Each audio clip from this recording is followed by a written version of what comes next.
Very fine. How are you? We are fine. What about you? I am also fine. I am Madhumati.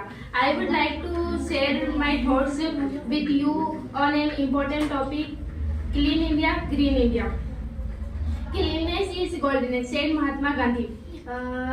It is true that we can't maintain our health if we do not give attention to cleanliness. Dirtiness is cause of all diseases.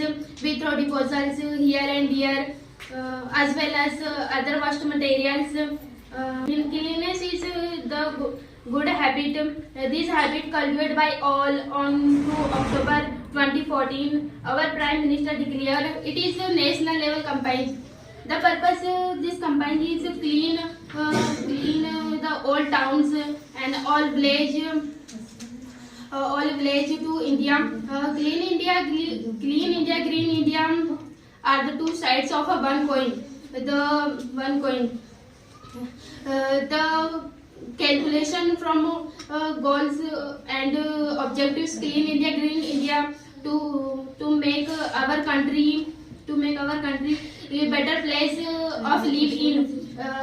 It is duty and responsibility our citizens to make India clean and green like a mirror. Thank you all of you for listening to me. Have a nice day.